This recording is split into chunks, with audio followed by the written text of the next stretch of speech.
Welcome to the City of Bloomington. I appreciate you being here for the GARE cohorts meeting. My name is Jamie Verbrugge. I'm the city manager here in Bloomington, and it really is a pleasure to invite you to what I think is one of the most wonderful municipal facilities in the state of Minnesota. It is really a testament to the commitment of the City Council to partner with our community, that they provide a really beautiful and functional community space. And so before I go any further, I want to share with you a little bit about what we have done recently through our participation in GARE, but also some of the commitments that we're making going forward. So I want to show you a little video. We'll come back and then we'll get on with our program.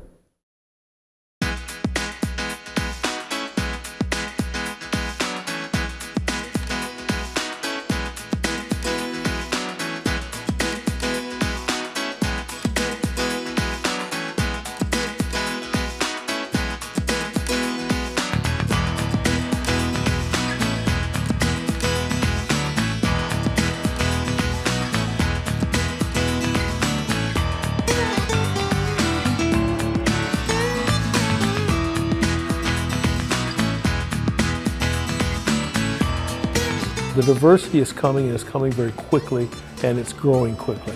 The City of Bloomington joined the Advancing Racial Equity Learning Cohort because we recognize that demographically our community is changing. Equity has at its root the idea of something being fair. One group of people might need more of something in order to be on the same or equal playing field with others.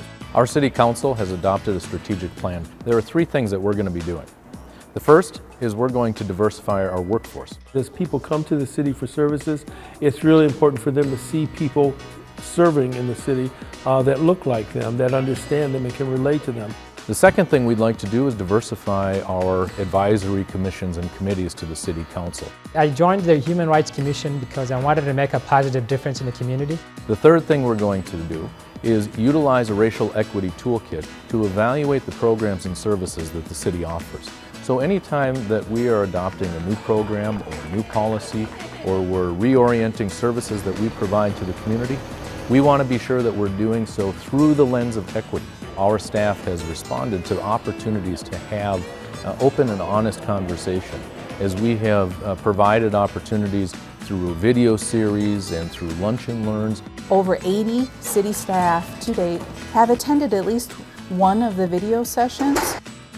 Voices heard. Well, we took a group of high school students from Bloomington and Richfield and police officers from the Richfield Police Department and the Bloomington Police Department, got them together for 6 weeks to have really deep conversations. That's a really genius and creative program, especially, today's, where the police are viewed, negatively, To have a program like that in our community really speaks a lot. Another thing that we've started is the book club, and we have 23 folks that also brings about discussion on the difficult topic of race or inequity. The efforts that we're going to make, especially with our staff, to develop cultural competence, to encourage open conversation, to build relationships, are all things that are going to help us in relating to our community, to knowing our community, and to building relationships. We're going to see some really exciting things in Bloomington in the years to come because of the work that we're starting right now.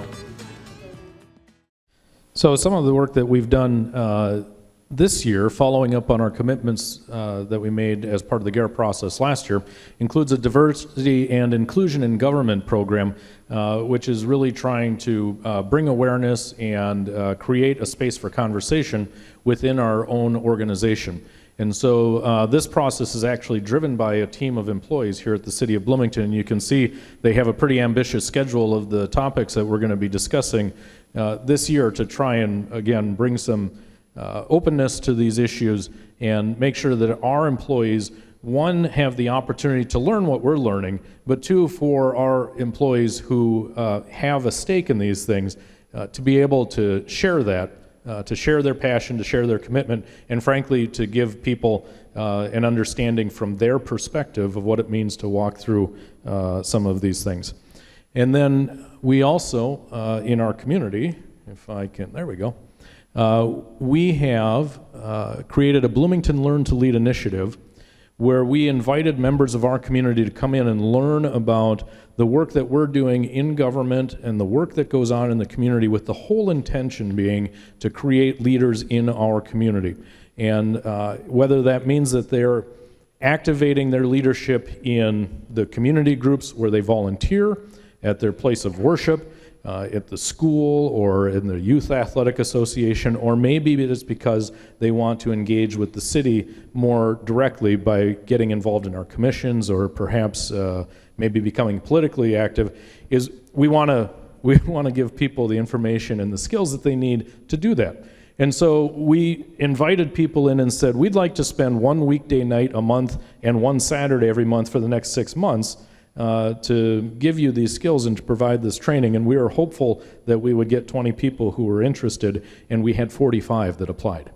And it was a lot more than we had anticipated, and our team that is working on this has worked to make sure they can develop the curriculum to still be successful. We actually have about 36 who will end up going through this process. We had our kickoff last week, and you can see the calendar there. So there's a lot of interest in our community, people who are willing to give their time on Saturdays even, can you imagine that? To learn about what's going on in the city. And then we also have piloted a suburban law enforcement training program. We're doing that in partnership with several other communities, and I apologize if I forget some: Maplewood, St. Louis Park, the Metropolitan Airports Commission, Eagan, and Hastings. And if I have forgotten somebody, I'm sorry, where we're trying to find alternative pathways into law enforcement so that we can be hiring police officers or candidates for police officers who bring a much more diverse life experience to their job. And we're also developing some training. With St. Louis Park and Maplewood, we have been participating in Courageous Conversations, again to develop cultural competency for our staff, and we're working with Richfield and Minnetonka for an Equity and Diversity Certificate program through the University of Minnesota. So we appreciated what we learned last year through the GARE cohort, and I think it's really important to demonstrate that we're making the commitment to continue forward. And so that's a little bit about the City of Bloomington story. And I'm glad that we had a chance to tell it because you're here tonight, and I want to thank you for coming. This is really important work, and I'm glad that we have so many committed partners across the cities and in our community who are willing to do this work with us. So thank you for being here tonight. Thank you for coming to the City of Bloomington, and hopefully this turns out to be a productive night. And with that, I'm going to introduce Gordon.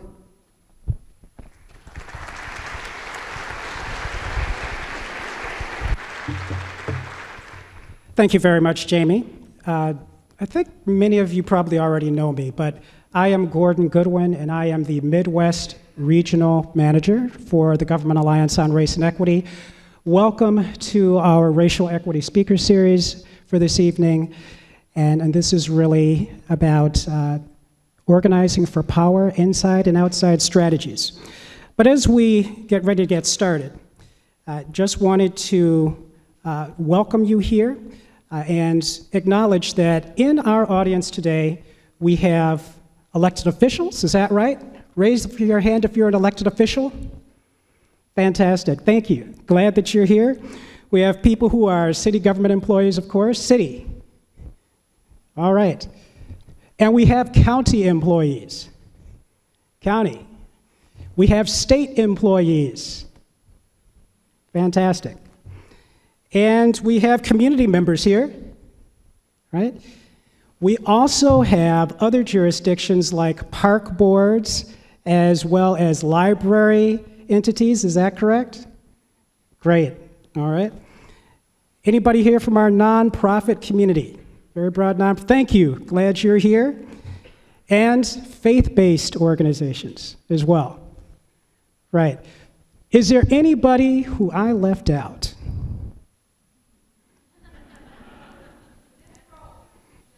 And that would be, oh yes, and metropolitan government. Thank you very much. Everybody, let's give a big round of applause for all of us here. Thank you. All right. So our discussion today is going to lead off with presentations from 3 guests that we have with us. And that is Vina Kay, who is here with Voices for Racial Justice, Terri Thao, who is here with us from Nexus Community Partners, and Nadine Graves, who is here from We Are All Criminals. And these organizations are actually representing a very important aspect of our work when it comes to organizing. So all of you who are involved in GARE know that in terms of our model for how we do our work, normalizing conversations about race is where we spend a fair amount of time because we don't do enough of that in our work. And if we don't do it, we're not going to arrive at solutions that address racial equity. There's also the operationalizing aspect of the work that many of you are involved in developing racial equity action plans and using the tools so that we can have outcomes that not only change how we're doing our work internally in government, but also create very important benefits at the community level. But in terms of the work that we do with organizing, we know that that's something that's really important for the work we do, just getting people behind our work within our jurisdictions. But there's a very important component, a community component. And getting community engaged and involved in our work is really important to making a change in the way that the public understands why racial equity is something that they need to get behind, and getting people involved also helps us be more successful in creating the outcomes that we want. So I'm going to ask our panelists to, our panelists have decided on an order for how they will provide us with a brief presentation of their work. What you're going to experience is really a range of work that's going on in our community. Nadine is going to be really talking about an effort that is increasing the awareness of the public about how the criminal justice system is creating disparate outcomes in our community. And it's doing that that is happening from the perspective of how people encounter the criminal justice system.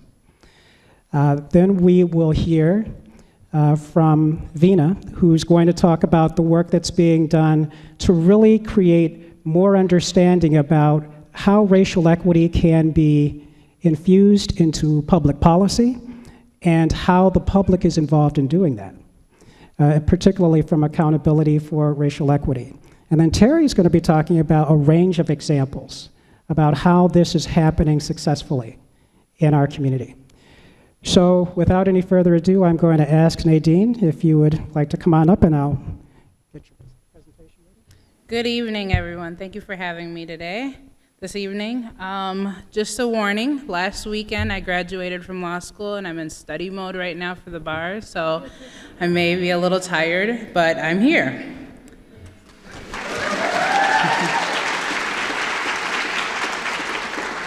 Thank you. All right, so because I'm in study mode, I have some logics questions here for you. In the US, black youth as young as 5 are suspended and their actions are criminalized at far higher rates than their white classmates for engaging in the same behavior. Studies show that black teens are viewed as older and more culpable than white teens by law enforcement and the general public for merely existing. Black, brown, and indigenous people are more likely to get caught in the justice system than white Americans. For example, according to the Sentencing Project, black baby boys born in 2001 face a lifetime likelihood of imprisonment of 1 in 3. For white girls born the same year, their rate is 1 in 111. Note that these rates of offending do not come close to explaining the disparities. Looking just at our war on drugs, perhaps the greatest contributor of our current crisis, whites and blacks use and sell drugs at roughly the same rate, yet black individuals are far more likely to be stopped, searched, arrested, prosecuted, and punished for drug-related activity than whites. And it's no small number of people locked up. Right now, more than 2 million people in this country are behind bars. And after release, studies have shown that the mark of a criminal record proves far more problematic for people of color than for white people. The record becoming not something that they did, but it's considered who they are. A thief, a felon, a criminal. So here's the question.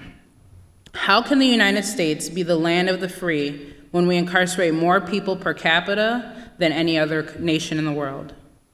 How can we call this a justice system when the laws are so unevenly applied?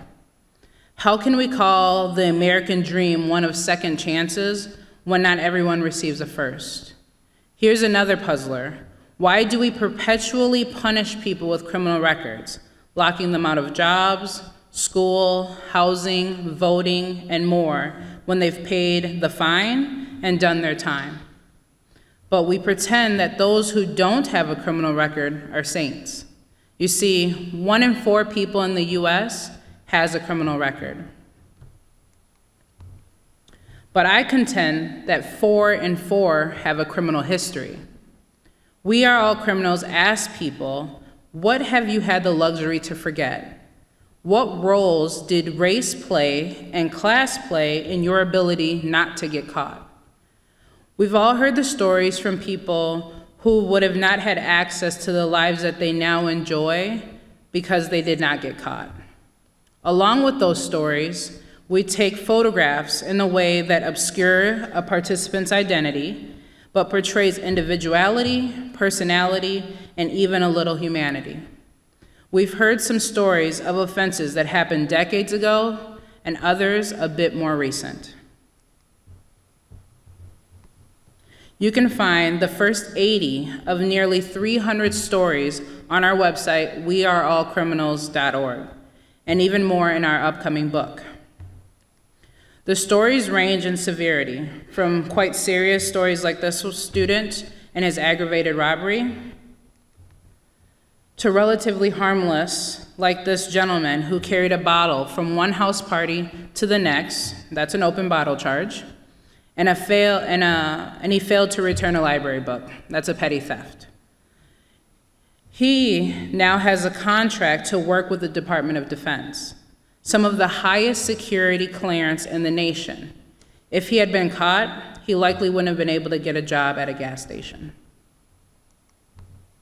Some people note not just the luxury to forget, but the luxury of not regretting, while others are deeply sorry.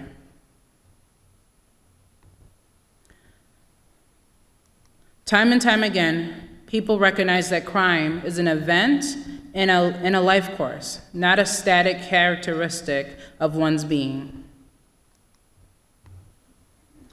We have so many stories of people engaging in drug-related activity, especially on college campuses.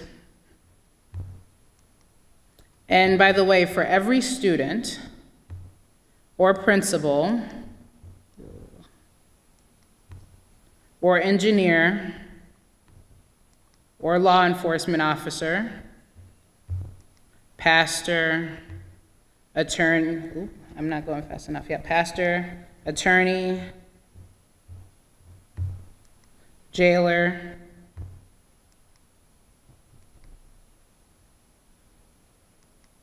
filmmaker, scholar who got away with stories. We have stories of artists, students, leaders, counselors, and community organizers who were caught, but who are much more than their worst mistakes. What would our country look like if we invested rather than incarcerated people? Our system is teeming with visionaries and caretakers, chefs, do-gooders, advocates, and change makers. What would life be like if we did not hold people underwater? What would our country look like if people in positions of power considered their own criminality and their privilege before perpetuating punishments? A criminology professor in Georgia has been asking her students about how people in prison and those with criminal records should be treated. How many meals a day should they have? And should they be allowed to study or go to work or live near you? After recording these answers, she asked students to recall their own criminality and own criminal histories, ask whether they were uncaught or if they were caught or uncaught, and consider what life would be like had they been prosecuted. She reports, for example, that more than 50% of the time, students who first said that people in prison should only receive 2 meals changed their answers after realizing that they themselves could have been the ones denied dinner for the next 8 years. We Are All Criminals seeks to close the empathy chasm. This is a call for reason, equity, mercy, and acknowledge ownership in the problems as well as the solution. If the criminal justice system was designed by people who believe they might one day get involved, or I might add, those who have been involved, then we would have justice. Thank you.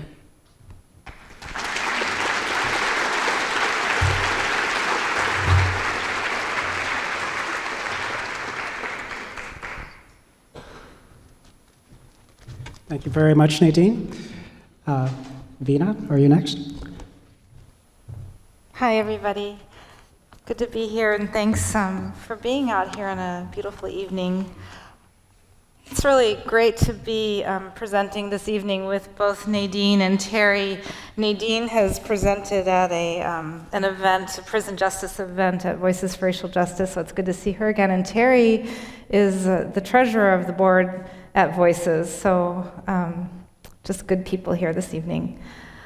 My name is Vina Kay. I'm executive director at Voices for Racial Justice, and I'm going to start by just telling you a little bit about who we are at Voices to give you an idea of the kind of work we do.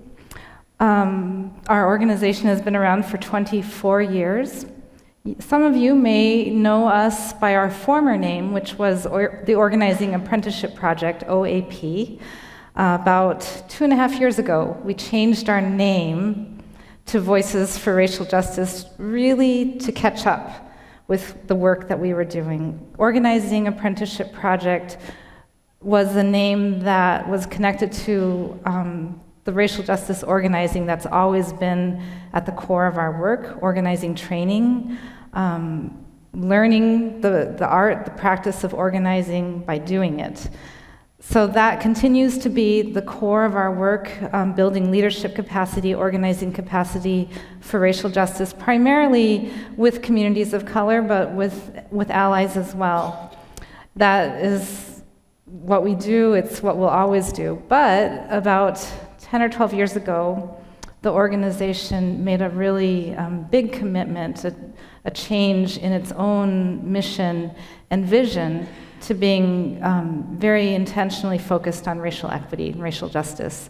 So at that time, we added research and policy to our body of work, focusing on policy change, developing tools for organizers to use in advocating for change. And that included the legislative report card on racial equity, which we've been producing for over 10 years now. And now the racial equity agenda that we introduce at the beginning of every session. And a bill watch, a racial equity bill watch that we put out mid-session. So all of this is, as Gordon was referring to, some of the tools for accountability that we develop that really are coming from the community, but are also directed at policymakers.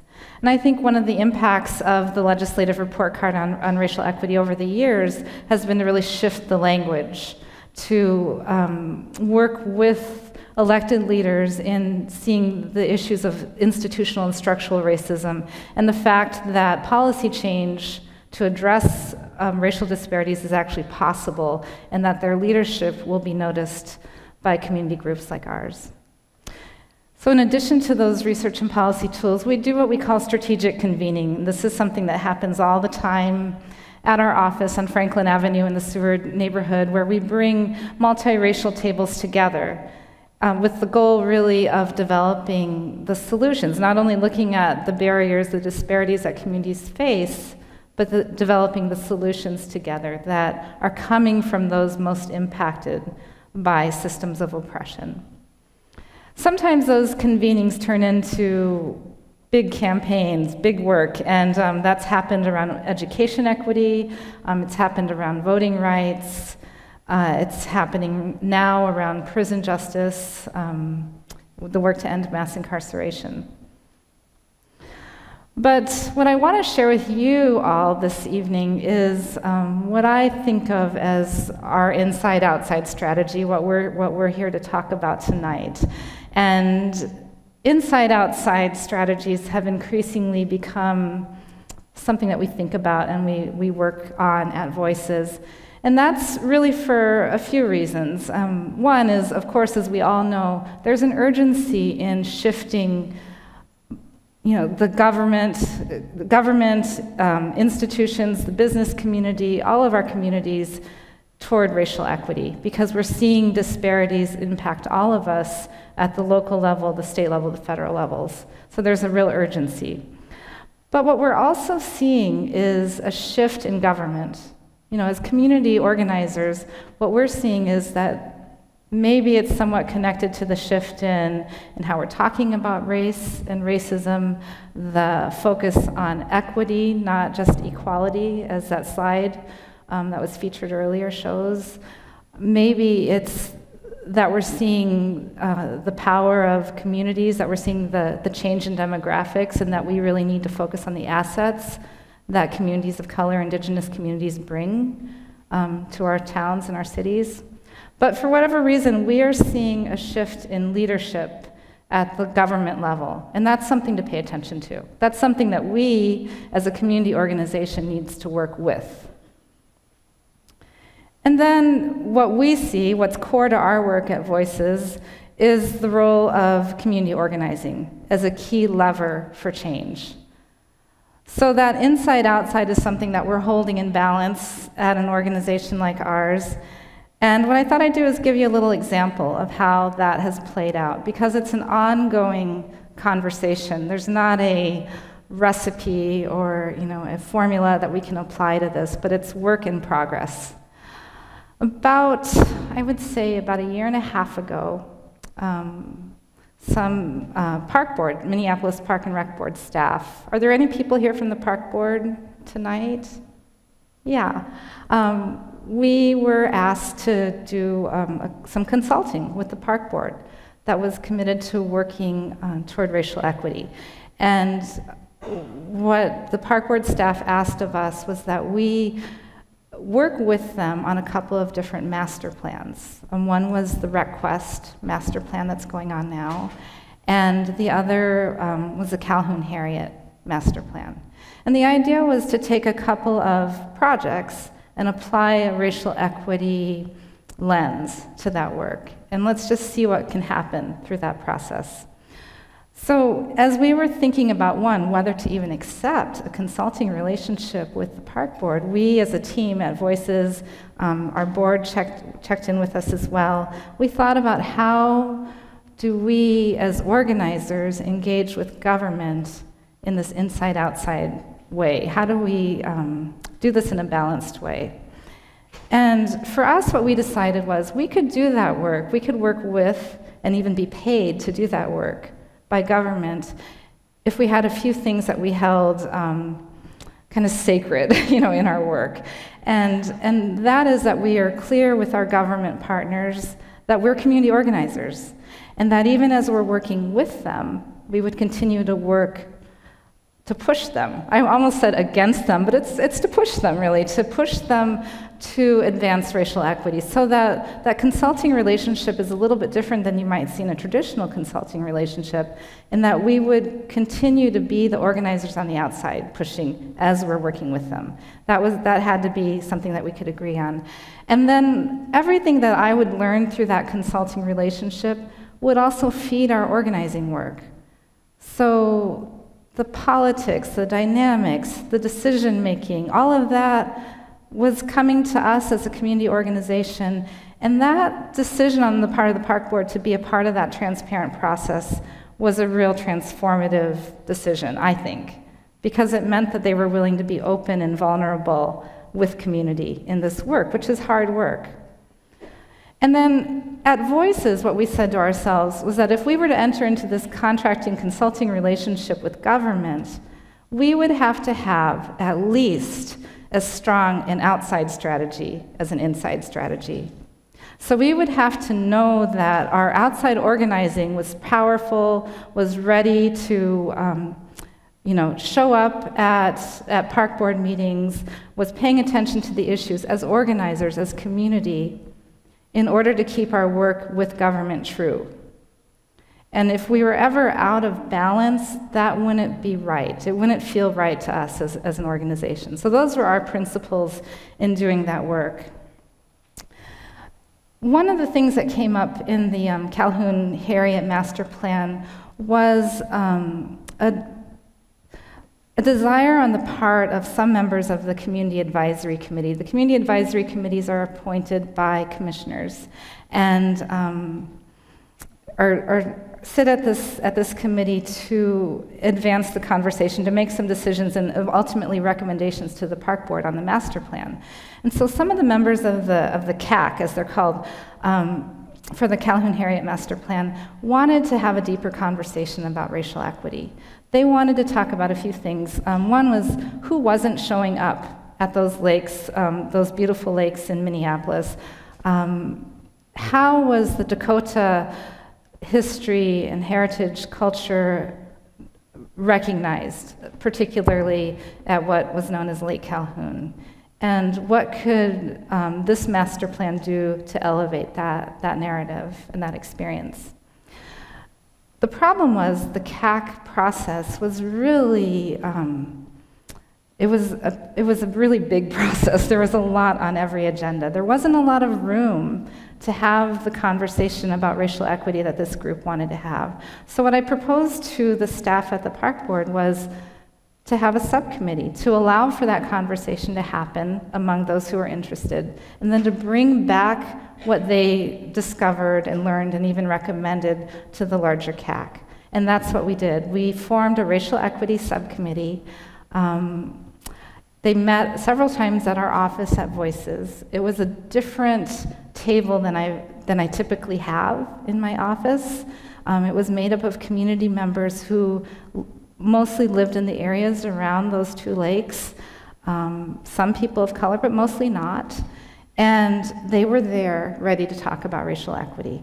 We had some wonderful conversations. We had a lot of back and forth. But what emerged out of that was a desire on the part of the subcommittee to advance the restoration of the name, the Dakota name, B'day Makaska, as their first recommendation coming out of this group, out of this racial equity subcommittee. There were many, many other racial equity issues, but this is one that they believed was not only symbolic, but was a way of saying, for the park board to say, you belong here. This belongs to all of us, and changing the name or restoring the name is our way of recognizing that. So that's what this group did, and they got the full Community Advisory Committee to support that, which was a big win. And then they worked hard to get the park board to also support that. And it was only just like earlier this month, just a month ago, that the park board unanimously voted to support the recommendation of the name restoration, B'day Makaska. I think it's a beautiful story, and it's one of an inside-outside strategy where an internal committee, a committee appointed by commissioners, organized within this system. And they changed. I watched this group change its mind, come together, change its mind about what it wanted to recommend. But not only that, I watched the staff at the park board change through that process. They supported having community listening sessions in different parts of the city. They supported these unusual racial equity subcommittee meetings because it hadn't really been done before. They allowed for some things to happen that weren't typical. And some of it was this organizing that happened internally. And I was really impressed with the way the staff was able to be open to that process. But what we also watched, and it was significant in the end, we watched commissioners change their minds through that process. And over again, I heard park board commissioners say that night of that vote, this has been transformative to me, to watch the community, to observe the community being so engaged in this process. And that has allowed me to grow and change my mind. So that's my favorite story of an inside-outside strategy, and pretty recent in its win. That is still going to have a lot of work to do. The park board made that recommendation. It has to go through Hennepin County, and I think ultimately through the DNR. But it's very exciting to see that kind of work come together. So I guess I would end by just saying that there are some key lessons and principles that have emerged over the many months that we've been doing this kind of work at Voices, and one is the importance of relationships. And this is true, a key principle of organizing, that relationships matter. And those relationships in community, of course, are part of our work, but I would argue that they should also be part of your work in government, that holding of community relationships, not only for a particular project, but in an ongoing way, so that when you have hard decisions to make, you actually have a community to turn to help you in that process. I would say I still stay true to our outside strategy. Our work of holding government accountable always needs to be as strong as our inside strategy, at least as strong. And that not only is it necessary for us, for our credibility as an organization, as organizers, but it's also necessary for all of you that you have a community paying attention and pushing you along as well. And I would say, finally, that government needs to know that those relationships and that engagement takes time, and it takes resources, and investing in both. Investing the time and investing the resources in that engagement and that relationship building is important.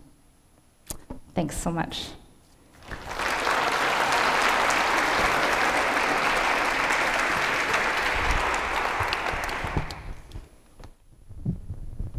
Thank you, Vina. Great. Well, good. All right. Good evening, everybody. Again, my name is Terri Thao, and I feel really honored to be speaking after, I'll step out here since I'm a little vertically challenged. To speak after these two amazing speakers, I think if anything, I appreciate, the work. If Nadine's work and the We Are All Criminals work is about shifting the narrative, and Voice's great work is about holding folks accountable and allowing space for that, Nexus's work around inside-outside strategies is this work happening at the local level, but it's also the work of policy making too. So at Nexus, we are a community building intermediary, which means what that means is we focus on people, right? In communities, buildings have gotten better off, but not necessarily the folks living in them. And since day one, we've been working with communities of color in other underrepresented communities. We started off doing our work in 2 neighborhoods and then have expanded across the region. And for us, our key work is in 3 areas: around authorship, which is community engagement. We have a Community Engagement Institute where we work with organizations, governments, institutions about how they begin to authentically engage with communities, to begin to have those conversations and for space and discussion. And to think about where those conversations could lead to some potential shifts in the way government systems operate. We are also embarking on a body of work in community wealth building, which is, and particularly worker cooperatives, which is more around economic democracy. What would it look like to have folks participate as owners in community of different initiatives and efforts? And then the work I do, is, and I'll be speaking to tonight, is about building capacity, leadership work, building capacity. Over the years, we've funded lots of great ideas and have re-granted about $13 million. We do a lot of capacity building, technical support, and strategic guidance. And this is really true because when we think about, for us, the capacity that's needed to succeed, really, we believe by working at both levels, right? And so affectionately, I've been saying on the supply and the demand side. So what we're doing is we're pushing systems like governments and institutions, as well as pushing individuals, organizations, and communities, which could be thought of as, very much inside-outside strategy. What we know is that for both levels to succeed, they'll need information, they'll need shared analysis or agreement of the problem, particularly when it comes to racial equity. Do we have shared agreement about race? Do we have shared agreement about class and those definitions? And then really important is shared agreement about goals and indicators of progress, particularly towards racial equity. And then a key piece, I think that Vina spoke to as well, is about accountability, creating an accountability mechanism to each other and to our stakeholders. I'll say a little bit more about this in this program that I run, which is called the Boards and Commissions Leadership Institute, which is based off a model in the Bay Area that we brought here to the Twin Cities about 5 years ago, which is a 7-month leadership program where we support, train, and place people of color and other underrepresented community members on priority publicly appointed boards and commissions in support of a racial and economic equity agenda. And I know that's a big mouthful, and I'm used to saying it all the time, but that's really clear to us. It's not just a training program. Certainly we build skills, but what we're really saying is we're in the process of training folks to get them placed and actually on boards and commissions to make a difference. We're part of a broader local, regional, and national network of other BCLIs across the country, including the original site in the Bay Area. And for us, the inside-outside looks like this. These are the folks that are operating at these different levels, right? We know there are the organizers and community members, as well as the advocate commissioners and policy advocates who are helping navigate. They're the ones putting out reports, helping us figure out what information we need as we're getting folks to sit on these boards and commissions, and also on understanding what the inside looks like. It's the elected officials, it's agency staff, government staff as yourself, and it's this lovely term, gatekeepers, which in some cases have been good gatekeepers because they help facilitate information, they share what's happening with community, they're able to translate policy to community members or to board or commission members who have to make that who have to make those decisions, or sometimes they can be bad gatekeepers. They can be people who don't share information and kind of obstruct the process, which makes it frustrating for everybody overall. And so for us in the BCLI program, we're really clear that these are the folks that we need to work with on the inside and outside in order to accomplish our work and push for broader racial equity policies. And for us, it's really clear that it's not enough that we help figure out folks how to translate this, but that we need to give folks the political, technical skills, and content knowledge to navigate people and process. That goes beyond not just having a seat at the table, but an actual vote. And and these are ways we actually advocate on the inside. Certainly by having people at the table, our fellows at the table and other communities, we raise awareness about racial and economic equity and build visibility and power of community.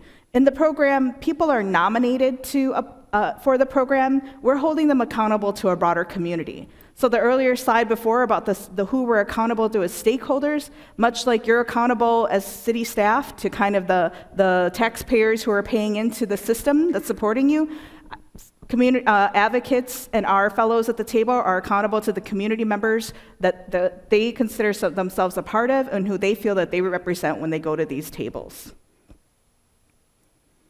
So Gordon asked me to talk a little bit about kind of examples of success and where particularly BCI alumni and some work that Nexus has done to work inside-outside for actual policy impact. We had a recent alumni this year who was on the Minneapolis Workplace Regulation Council who was pushing safe and sick time work. He was doing this on behalf of an organization he was working for, but he was really clear in saying that he knew he needed to get on this commission. He knew we were helping him build skills to navigate the people relationships, as well as the content skills needed to understand the impact of what this policy was going to be. And he ended up being one of the lead folks on this campaign and on this commission that actually got the safe and sick time leave passed in Minneapolis.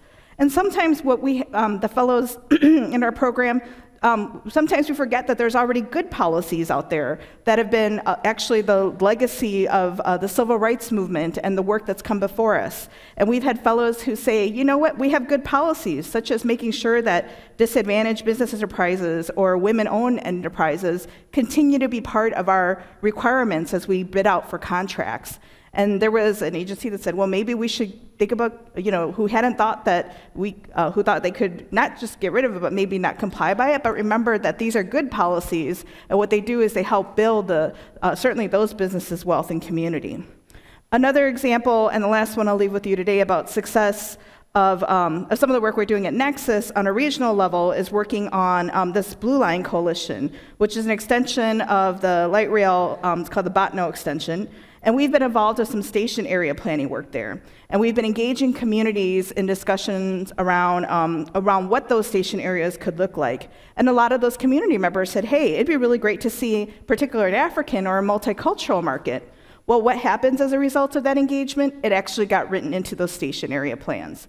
So what we acknowledge is when you bring community to the table, they're able to give input, raise good questions about policy, which leads to better policy impact for everybody. So thank you very much.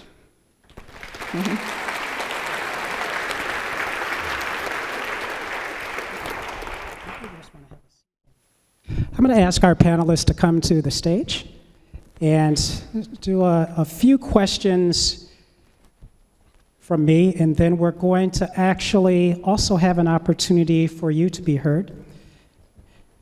Someone who you well know will be helping me with that. So, a lot of the things that you're talking about really are requiring some risk, right? I mean, if you're going to be reaching out into community and you're with a governmental entity, sometimes there have been experiences that people have had which have, give them a negative sort of feeling about where government is coming from. But in many cases also, in particular with some communities of color and immigrants, the experience of working with government has not been the same as white communities have experienced it. Are there any particular tips or anything that you would say to folks who are working for governmental entities about, how to become comfortable taking some of those risks, and what are some of the things that you should maybe keep at top of mind as you're reaching out into community? Because many times we come with our own agenda, but that may not be the agenda of the community. And I think this plays into some of the comments you've all made about the time that it takes to do some of this work. So I would say first, I think we have to first acknowledge that there is no one Hmong community, there is no one Black community, there is no one Somali community. We have to acknowledge that there's different types of communities out there, and that helps us figure out how we best do that deep listening. I also think when you are speaking with folks, I know government tends to be a little more technocratic, right? Very detail oriented. But for community members, they really care about impact. So what? At the end of the day, how does this development project impact my life, right? And I think so many times, as folks interact with folks in community and try to explain what them work, that they forget about that. And but that's really what a lot of people care about. Hey, you've convened me, you've asked me to come to this meeting, or you're asking me this question at a park. What does this mean? How is this going to matter to my family, my kids at the end of the day? I would add to that something that we talk about a lot at Voices, which is the difference between transactional relationships and transformative. And so to the point of relationship building and the work of doing that, think about those relationships not as checking a box to say that you've engaged with the community or coming to community members kind of as the last step in the process of developing a plan, but instead investing in that early on, investing in a long-term relationship, thinking about how both people at the table, the community and government, can change through that process, and that it not be simply transactional, that it be something that allows the space for everybody to change and grow as a result. That piece about it being ongoing and not like a one-off, I think is really hard for government folks to really get their heads around, because so much is wrapped up in particular projects, and I think some of the funding for projects means that you're limited in what you can do. And I heard this at the park board at one point, because we were doing those listening sessions, and people in the community wanted to talk about racial equity everywhere in the park system, not only at Lake Harry and Lake Calhoun, because some of the people we were going to didn't even go to those lakes for all kinds of reasons, like they couldn't get there or they didn't feel welcome, you know, all kinds of reasons. But because of the way the budget was set up to do this master plan, I kind of had to get into a conversation with the park board about how it's necessary to allow the space for this broader conversation to happen, and you'll get to the answer that you're looking for around this particular master plan. You'll get a lot more as a result.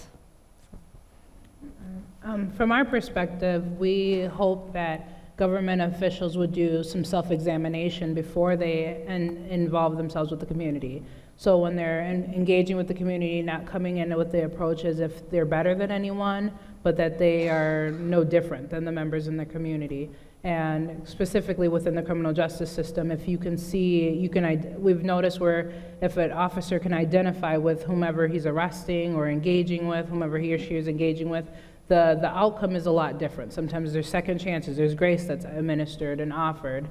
Whereas if this person is deemed a threat immediately, their approach is different. So we just hope that people will stop with the othering and see others as they would see themselves. Mm-hmm.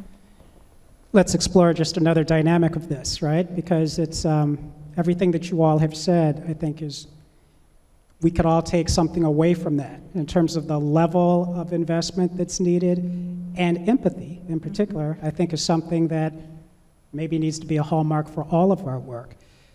But inevitably, you know, there are going to be times when things aren't working out very well. Mm-hmm. And when we enter into these periods of tension and strife, sometimes things shut down. What is some of the advice that you have for how to recover from that, if it can be recovered from, or how to, you know, react when there is tension and strife? On the part of government? How the government, okay. And community, right? Okay. Sometimes that interaction can line up in that way, yeah. Yes, on the part of government. Okay. I'll be really radical and say, in non-Minnesotan, to say, we have to address it, right? Sometimes you have to take time outs, right? We're really good at letting it be really quiet for a long period of time. But I think, you know, and everybody feels it. Like the minute someone acknowledges it, like, is this awkward? You'll get a lot of people who agree. And I think we just have to be really brave to ask those questions. And in the moment, just say, do we need to take a break? Do we, you know, and acknowledge maybe, you know, like, this is a very tense point. And so I think the more we start to do that, and I know it's hard because it's not Minnesota culture, sometimes it's not the culture in our communities, it's not the culture in our families to do that. So, but I think we're at a point where we don't have the time or luxury to let that it pass. We have to be calling things out and acknowledging in the moment. In particular, around issues of race. Yeah. Many times, you know, the work that we're doing is going to be about, you know, yes, we believe that there needs to be more racial equity. We don't have all the answers as government. We don't even have all of the data that we need. Mm-hmm. When you start reaching out to community, then sometimes, you know, there are things that you bump into around that conversation. Are there just some things to keep in mind about how to do the work, particularly when we're talking about immigrant communities, communities of color? Yeah, to the point about tension, when you said, what should you say? In some ways, I actually think not saying a lot and listening more can be a very good solution, you know, because people feel a certain kind of way about things when they don't go well, and having the space to air that is really important from a community perspective. I think this is true in all of our relationships, of course, but avoiding being defensive, but practicing the humility of, you know, what you're saying, well, we don't always get it right, or we made a mistake. But, you know, I think one of the frustrating things that we and our community partners experience when we go and we meet with elected leaders especially is this deflection that happens, you know, that, well, it's their fault, or it's so-and-so, or it's this. But in reality, we all have a role in this system of racism that we all live in together. And so how do we break that down and think about what each of our responsibility is in all of that? Well, now we'd like to hear from you. Are there questions that you have about anything that you've heard from our presenters today and their work, questions of clarification, or questions about the work that you are getting ready to embark upon as you engage with community? Any questions? Yes. But Julie's going to bring you a microphone. Thank you. My question is in connecting with the community for government that's not a typical role of government. Usually the community comes to the government agencies for services. What are some ways in which to effectively reach out and make those connections to build those relationships? You know, we have some pieces in place as far as diversifying our commissions and boards and things like that. But to truly make authentic connections, like you said, there's not one community of Hmong, one community of color, you know, so it's a broad spectrum in our community. How do we actually make those connections and start building those relationships? One, leave your office, you know, as I'm sure you've heard. Go meet people where they are in their communities. Get to know the neighborhood, the city, the community that people are in. And I really do think that there's something to not waiting until you need to engage with the community in order to move forward, but actually doing a lot of the work way, way before that. And just to make it a practice rather than a thing on the list to do, but something that is ongoing, that doesn't always have an agenda, but it's just a space for getting to know each other and learning. And then when it is time to hear, it's a lot easier to get in a very authentic way that connection, that information. I would recommend government officials attending events that are already happening with community members. They're already organizing their meeting, and so show up and just sit back and listen and hear their stories, and you can hear the concerns that they're sharing when they feel comfortable within their own communities, I think is essential. No, I have a question. I have the mic and I have the question. So thank you so much. And want to also recognize the reality that in this audience, it's a lot of people who work for the public sector. And I know historically a lot of community organizing that has taken place has really looked at elected officials. We love elected officials that are working as leaders for racial equity, but part of the power of our movement is looking at the public sector, the 100,000 people who work in the public sector in Minnesota. And the representation of people in this room, I think oftentimes people feel a little bit stuck in our own hierarchy, where if you might not talking about bosses that are in the room here, but sometimes like you might not feel from a top-down support that you're taking risks as well. So curious from the risk-taking perspective, if you have thoughts around people who are working inside the system trying to change the system.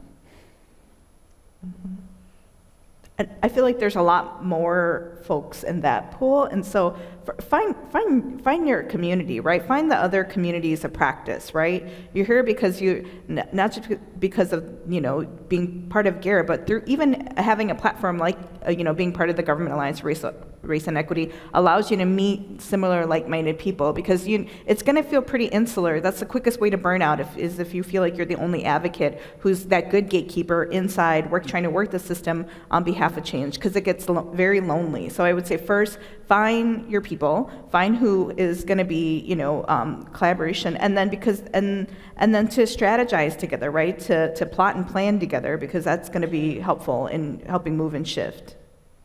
And I think that actually, for those people working in government who are leaders, champions for racial equity, having that community connection, having those relationships is your biggest asset. Because you could have that when even elected leaders don't. And when you are wanting to push internally for some things that are unconventional, that are hard, for you to have the community have your back is powerful. So I would say nurture that, take care of those relationships.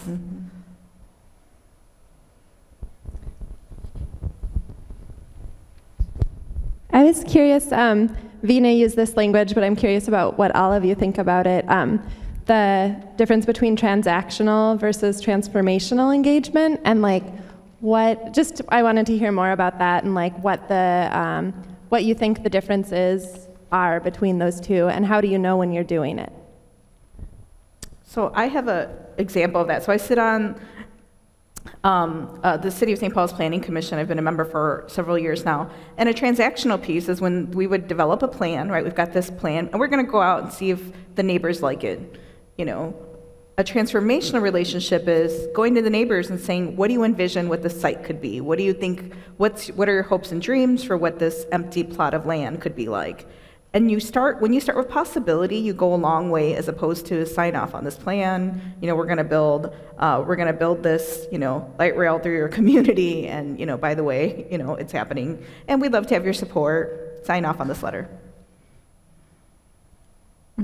Yeah, like the difference between being engaged at the beginning of that light rail process versus being asked which art you like. I mean, that's really having a voice in the process from the beginning, to me, is key. I mean, people get it people know when they're being used. So, how do you not have that happen?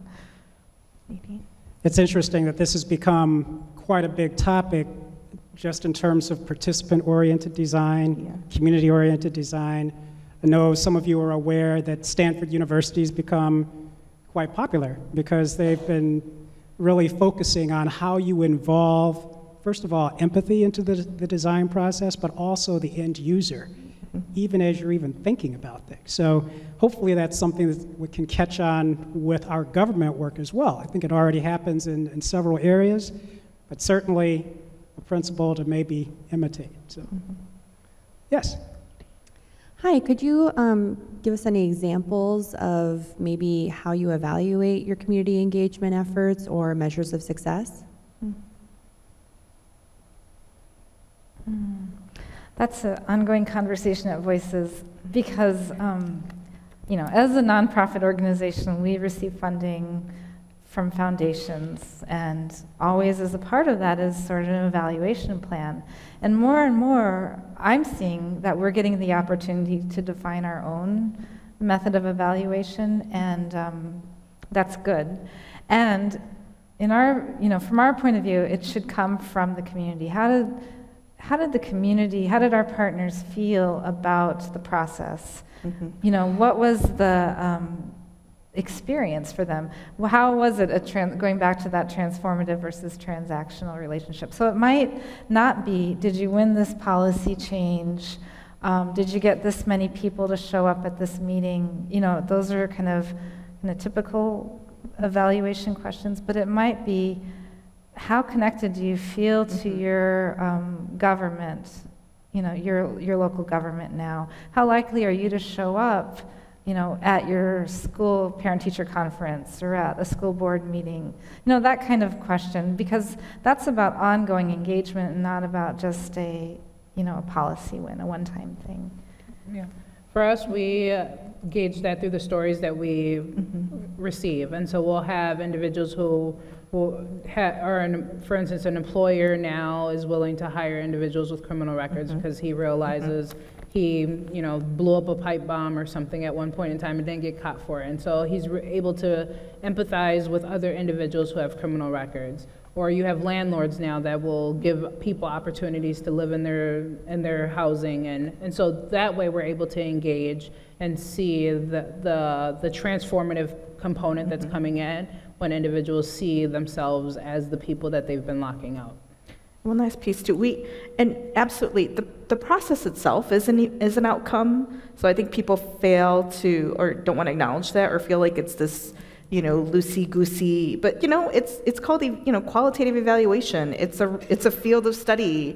Certainly you can count the people you engage. That's an output. That's just your counting the cogs and wheels, the people there. But the process is important to evaluate too, because you're getting to the behavior shifts, right? And so at the end of the day, you can have all these people engaged, but so what? To what end? Got another question here. I just wanted to start by thanking you for being here this evening, because I think it's really important that you took time out of your own schedules to be here for us. My question is actually one of the things that Vina had brought up as well.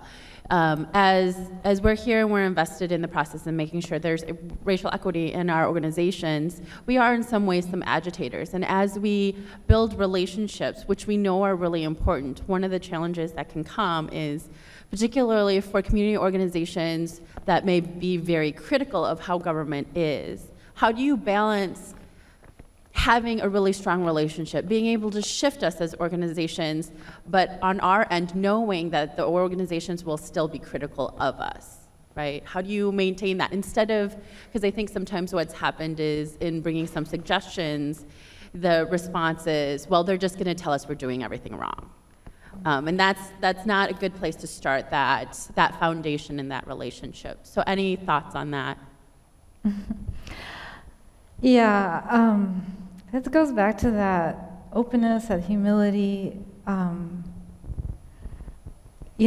always say to our staff of voices, elected leaders, no matter how great they are, they're always a target, always, right? We can't forget that.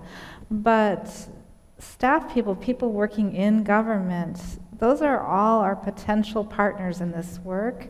And so it's on us as well as on you all to take care of those relationships again, but we have to be open to that too. We have to be a little vulnerable in those spaces, but then so do all of you. So how do we come to some agreement about the work that we're doing together? And I know from our point of view, we're seeing, like I said earlier, we're seeing more and more of a shift in government.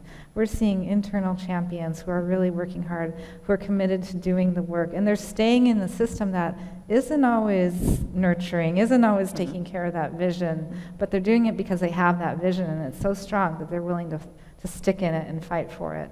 So that's something for us to recognize on the community side.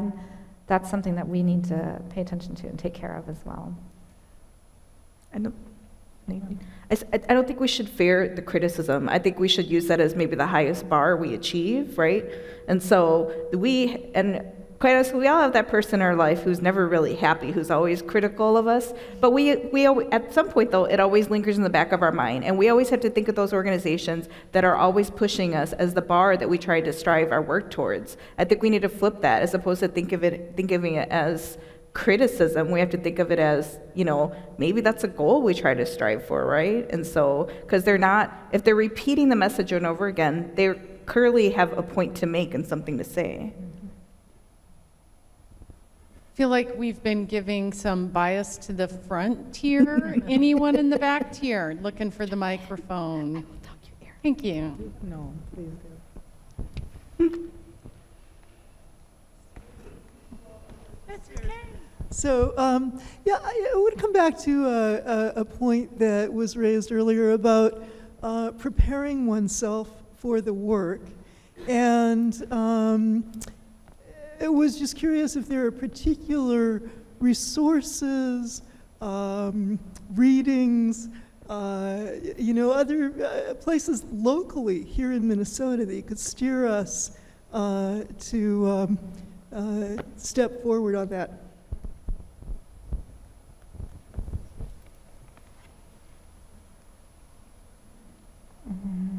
I'll give a good lawyerly answer. It depends. So it depends on what type of work you're going to engage in. I mean, it's a plethora of information that's out there through internet, through community organizations right within your communities that you live in.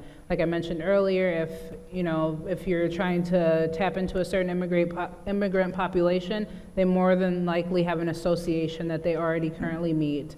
That you could find a group on Facebook or whatnot, and attend those meetings to be able to engage and find out the needs of the community.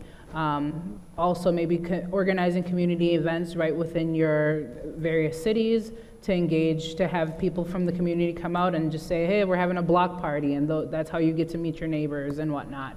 I think just, it's easier than we make it, and it's just a matter of just stepping out and doing it.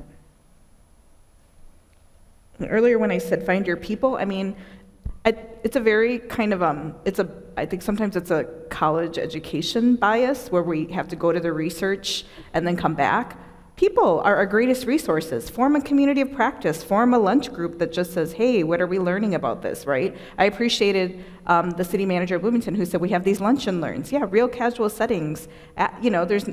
People will tell you way more than reading a book will do, right? So, and I think, and you can get to the information a lot quicker. So I think of yourselves and each other as resources in this work too. So communities of practice go a long way in helping figure out these pieces. And they're also really safe spaces where you can be vulnerable and honest too, and sometimes ask those tough questions.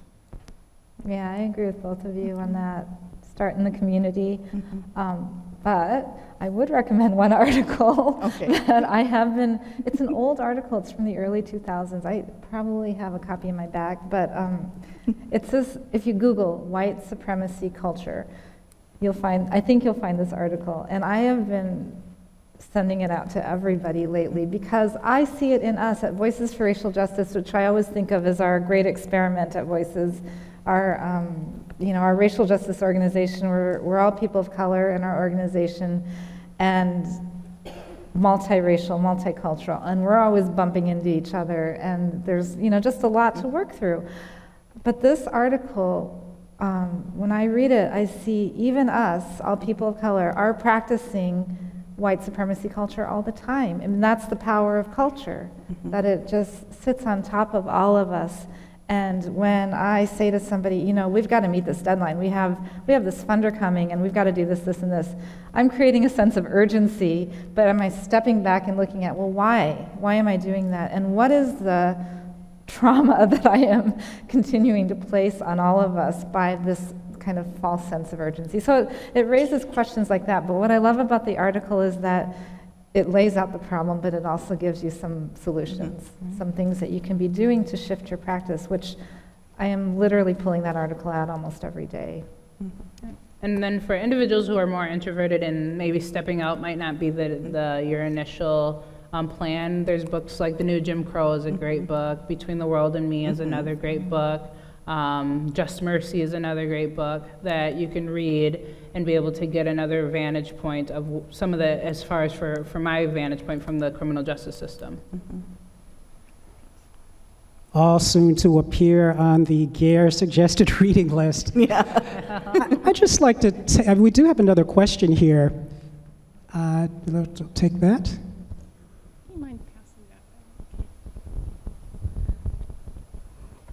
that? So my question is, we learn from each other, and when we make mistakes, we learn more, right? So I would love to hear some unsuccessful stories or fail stories, because it would help us to realize that we might not be doing it correctly, or that we would be cautious of making the same mistakes.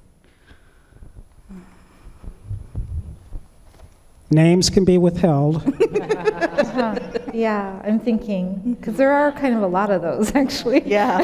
It's like, which one? Way more than successes. Yeah, it's hard to share them without sharing too much. So here's maybe a dynamic that you could see if this is, you know, a story that you could tell about asking people for input, but then not telling them what you're doing with their input or disappearing, and then coming back a second or third time for input. Is there any dynamic there that might suss out for any stories?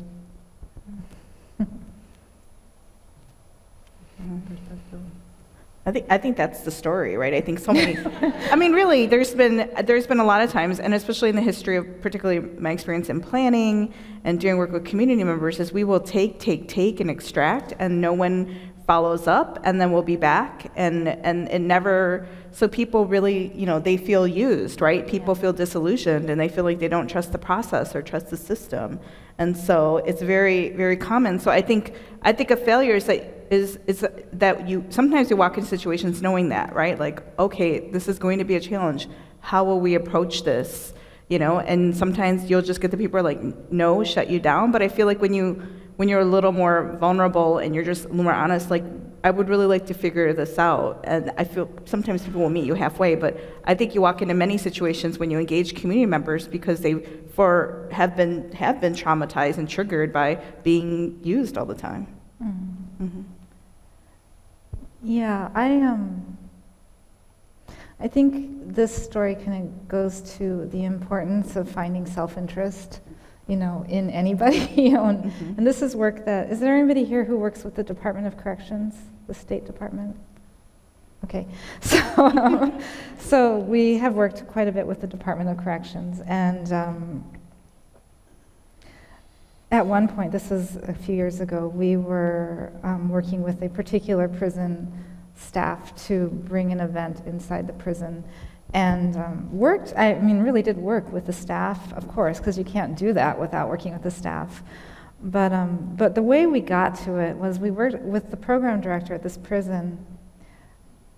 You know, he kept, as we were trying to propose doing this, he kept kind of putting up barriers because he works in a system that isn't used to the community coming into a prison. And so the instinct is to resist. And there were all kinds of reasons we couldn't have the event we were having, not enough staff, not the space, you know. But at one point, this is an African-American man who had worked in the system for a long time.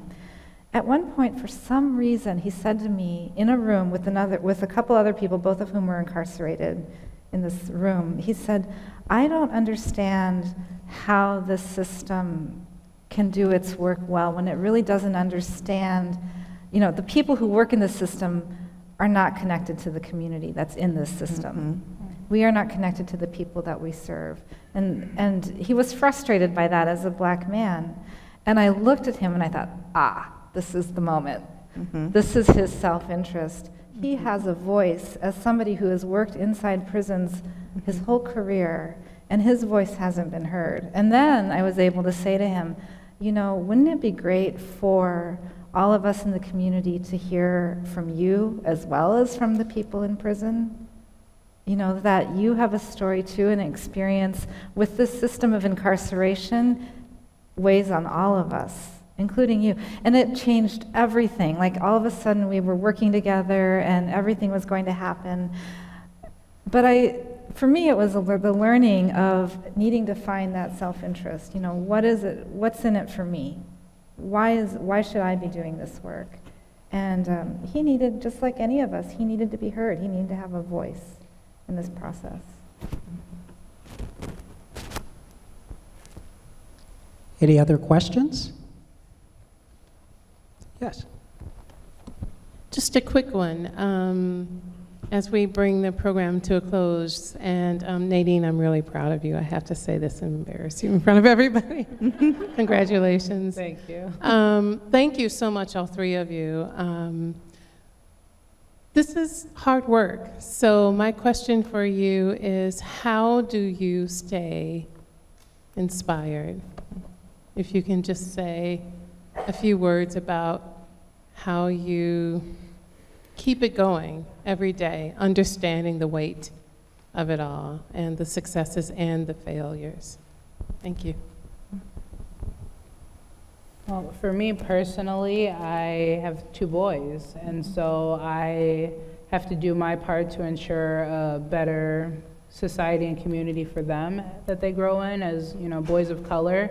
And I have had second chances, many second chances, and because of those second chances, I am where I am today. And so I want to ensure that I'm continually engaging in a dialogue that provides the same opportunities that I have been fortunate to receive for other people.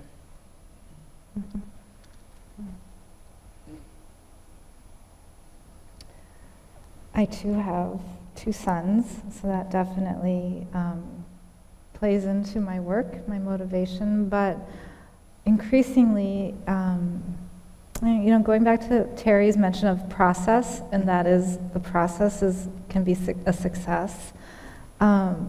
There's energy in the work itself. Of course there's energy in winning. I like to win, but we don't very often. And so that means I need to adjust what it means to win. And more at my organization, I see the responsibility and the desire to, you know, reference the experiment that we are at Voices, to offer a community, a workspace that our staff can grow in and can be whole in. That white supremacy culture article I referenced that guides me in a way, because it says to me, I need to have a part in making something different. And so how can we, in our little organization, model what we wish the world to be? And that's not that easy. But that keeps me going, because that's something I can do. I can get up and do every day. I can't get the Capitol to move, the legislature to move, but I can get, I can make our organization a better place.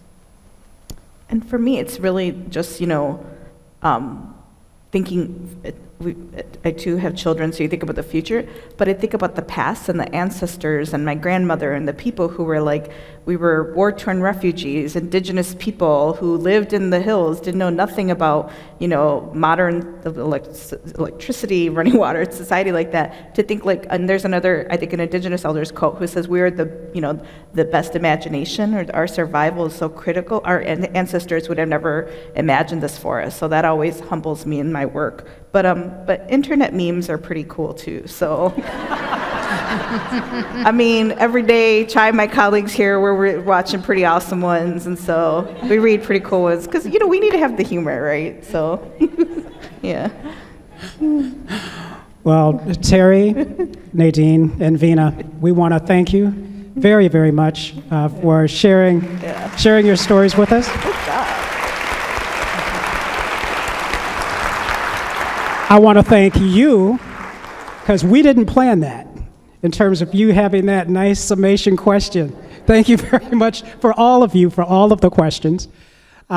We do have some announcements from one of our partners, the League of Minnesota Cities, so I'm going to ask Kevin Frizzell to come up for a bit. Thank you, Gordon. I just want to add my thanks to the panelists. It's been a really intriguing night with a lot of great information that's going to help our cohort do our work. And those of us on staff at the League are opening up some discussions with these organizations about ways that we can partner and make their insights and their resources available to you in your work and also to us. So you can look forward to that. Just 2 quick announcements. One is just a strictly logistical announcement to let you know. I think at one point we gave you a list of where we would be meeting in the future. And the good news was our cohort grew so large that some of the facilities where we thought we were going to meet are not going to work anymore. So our June and July meetings will both be at the Maplewood Community Center at 2100 White Bear Avenue, which is basically White Bear and just a little bit north of Larpenteur. And then we'll be back at some of the other facilities that we had planned earlier, but some of the ones that we thought we were going to go to were just too small. And then we've been talking a lot tonight about the role of staff and elected officials.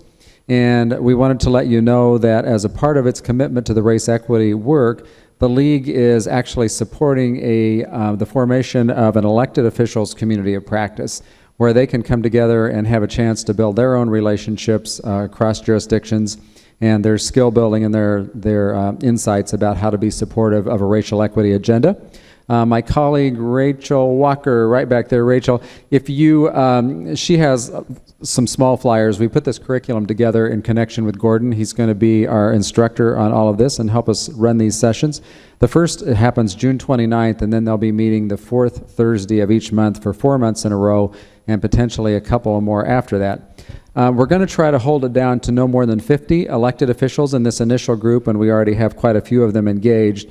So we don't have a lot of openings, but we would like to let you know about this. So if you're already in a cohort and you have elected officials who you think would benefit from or be interested in this, bring this to their attention and invite them to consider signing up in the next week or so, and we'll try to give them a little bit of priority. We can't guarantee everyone will get in, but we'll get in as many as we can. And those are my announcements. So thanks, Gordon. Thank you. Thank you, Kevin. As you get ready to leave today, we will have an evaluation that we would really ask you to please fill out. It's an evaluation about this program, but it's also asking you about future speaker series and what you'd like to see.